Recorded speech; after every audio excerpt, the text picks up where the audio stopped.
Parking area आहे, इथे bikes park करू शकता. इथे गाडी पार्किंगसाठी खूप मोठी जागा आहे. आता आपण इथे निघून येते.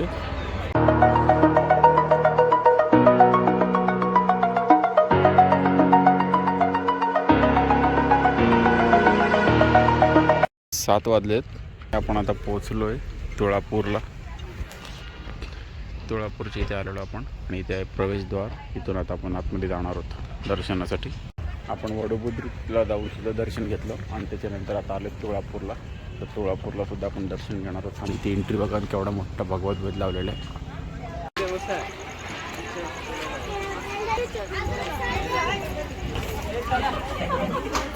आपण आता पोचले इथे तुळापूरजवळ आणि आता इथे आलो आपण दर्शनासाठी.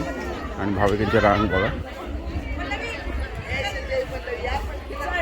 तिथे समोर एक मंदिर आहे, संगमेश्वर मंदिर.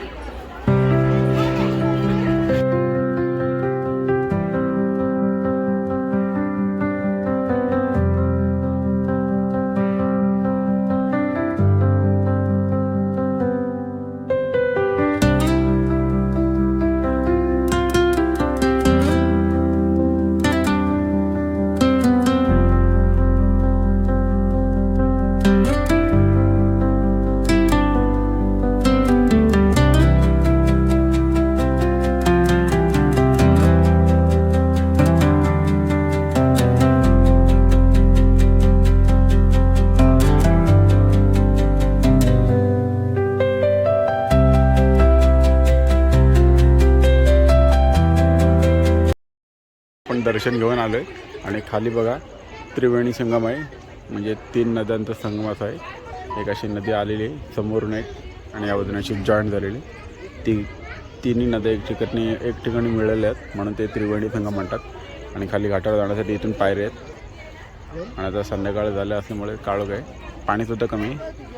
गेल्या वर्षी आम्ही आलो तर खूप पाणी होतं, यावर्षी थोडं पाणी कमी आहे. दरवर्षीच असतात भाविक, यावर्षीसुद्धा आहेत. आता इथं पण रांगेत उभं राहिलो होतो दर्शनासाठी. दर्शन वगैरे घेतलेलं आहे. आता आपण चाललो आहे संगमेश्वर मंदिरामध्ये दर्शन घेण्यासाठी. मंदिर फार पुरातन आहे आणि एकदम मस्त आहे, जबरदस्त.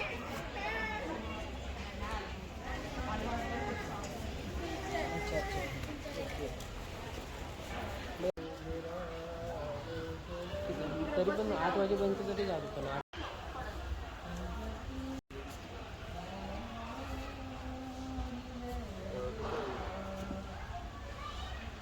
मंदिर बघा किती जुनं आहे. ते नंदी आहे आणि इथून एंट्री मंदिरामध्ये. खूप जुनं मंदिर आहे, एकदम हेमाडपंथी प्रकारे बांधकाम आहे याचं.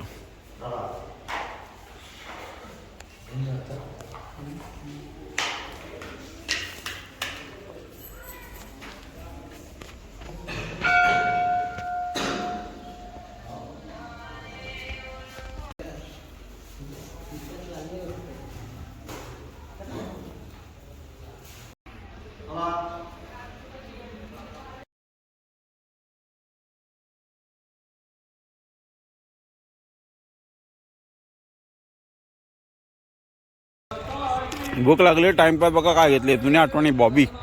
आता बॉबी खातोय. दर्शन वगैरे आमचं झालेलं आहे आणि आता इथून आम्ही निघतोय थेट आळंदीला. आता आळंदीला जाऊन तुम्हाला दाखवणार आहे संत ज्ञानेश्वरांनी चालवलेली भिंत, जी आम्ही खूप लहानपणी बघितली होती, की आता बरेच वर्षानंतर आज बघणार आहोत. तू बघितलीस का कधी? नाही, कधीच नाही. तर आज आम्ही जाऊन ते बघणार आहोत. आणि बघा सगळे आपली मंडळी तिथे थांबलेली आहेत. आणि सगळ्यात मेन म्हणजे हाऊस आपल्याला आज इथं आहे ती मुकुलला. मुकुल म्हणते दादा एवढा आलायचं काहीतरी फिरून दाखवा आम्हाला सगळं पुण्यात. आम्ही म्हणतो जायचं घरी, तर म्हणते नाही आजच्या दिवस राहू आणि उद्या जाऊ. आता 7:45 झाले आहेत. आम्ही आलो इथे CNG भरायला आणि आता चालू आहे आम्ही आळंदीला, आळंदी रोडला. आणि दोन वाघ बघा पाठीमागं मगापासून बरेच ओरडत होते, आता शांत झालेले आहेत. त्याला वाघाची चावी राहिली. चला आणि CNGला आता 5-6 गाड्या राहिलेल्या आहेत. लगेच आपलं CNG पण अर्धा झालेला आहे. आता आपण आलो आळंदीमध्ये आणि आळंदीमध्ये आल्यानंतर आता आपण इकडून जाणार आहोत संत ज्ञानेश्वर महाराजांनी जी भिंत चालवली होती ती बघणार आहोत आपण. बरेच वर्षापूर्वी बघितली होती लहानपणी, त्यानंतर आत्ता येतोय 2026 मध्ये बघण्यासाठी. तर आळंदीचा परिसर बघा आता तुम्ही.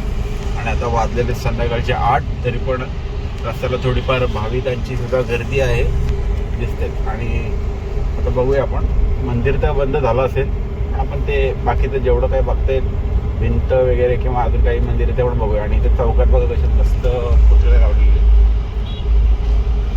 सध्या ज्ञानेश्वरांचं आहे कुठं कसं आपण आता इथे आळंदीमध्ये समोर चौक आहे, तर त्या चौकाची इथून आपण इथे गाडी लावली होती आणि आता इथून सरळ झालो.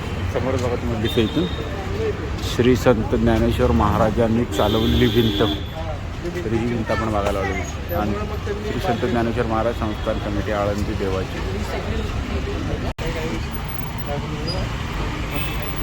आणि आता आपण बघतोय श्री संत ज्ञानेश्वर महाराजांनी चालवलेली भिंत ही पाहायला आपण आलो होतो आळंदीमध्ये.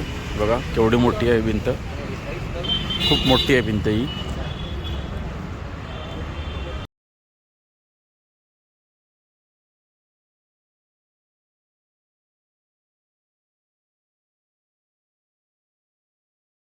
आणि हे ते मंदिर आहे, आपण खूप लहानपणी बघितलं होतं आणि त्याच्यानंतर आत्ता बघतो आपण.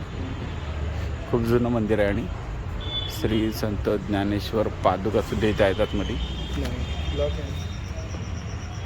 आणि लॉक लावला असल्यामुळे आपण बाहेरून दर्शन घेतो. आता मंदिर बघा खूप जुनं आहे आणि इतक्या वर्षापूर्वी बघितलं होतं आणि ते काही थोडं आठवते मला पण बघितल्यासारखं. खूप लहान होतं पण त्यावेळी. बघा भिंत खूप, या फोटोमध्ये बघा तुम्ही बघू शकता या इथे ज्ञानेश्वर महाराज आणि हे तिघं भाऊ त्यांची येतात. आणि ही भिंत जी दिसते मला पाठीमागं ती आहे ही भिंत संपूर्ण मोठी.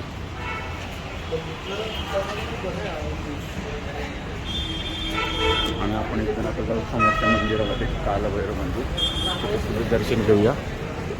मग जाऊ पुढे.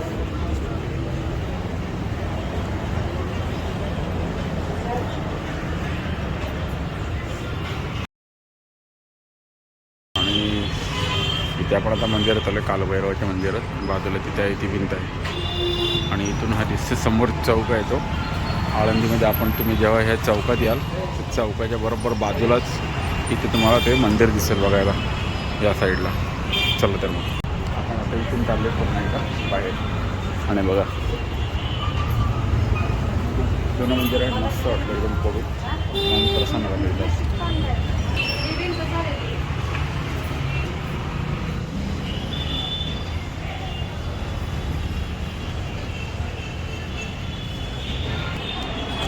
चला तर मग तुम्हाला कसा वाटला हा व्हिडिओ नक्की सांगा. त्या ठिकाणी कोण कोण येऊन गेला आहे त्याने नक्की सांगा.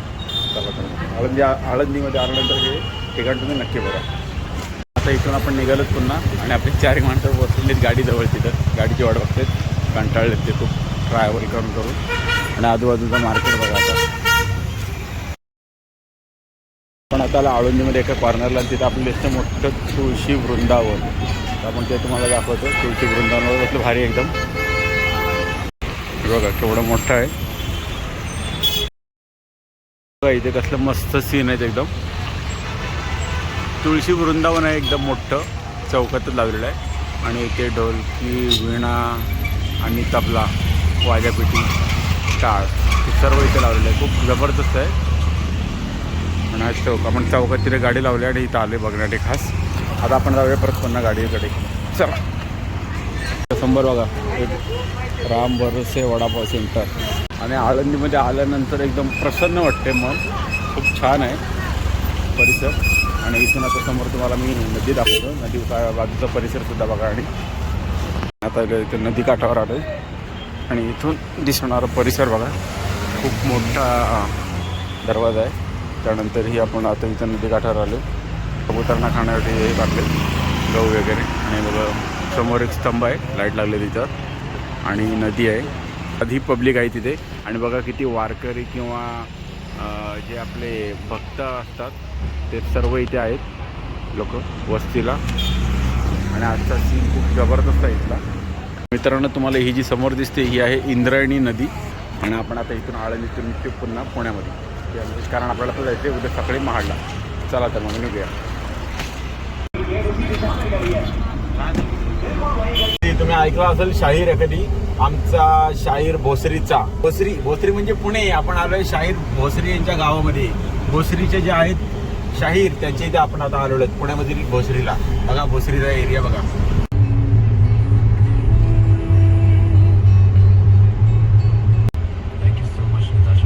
चालेत आणि आम्ही आता पोचले डायरेक्ट सिंग साब दा ढाबा आपल्याला. चला आता हॉटेलला जाऊ, पटापट काहीतरी खाऊया जरा, मॅच पण बघायची आणि मग पुढची तयारी करू डायरेक्ट मग इथं रूमवर. आणि हॉटेल बघा कुठे आहे, मेन हायवेला आहे, पुणा बेंगलोर हायवे आणि समोर फर्निचरचे शॉप्स आहेत आणि समोर जाईल इथे साईकडे आपण मस्त आहे. बघू आता आपण तर पहिल्यांदा आलो, प्रथमेश आलेला आहे आधी सुद्धा, अशू पण येऊन गेलं आहे. ढाबा टाईप स्टाईल आहे.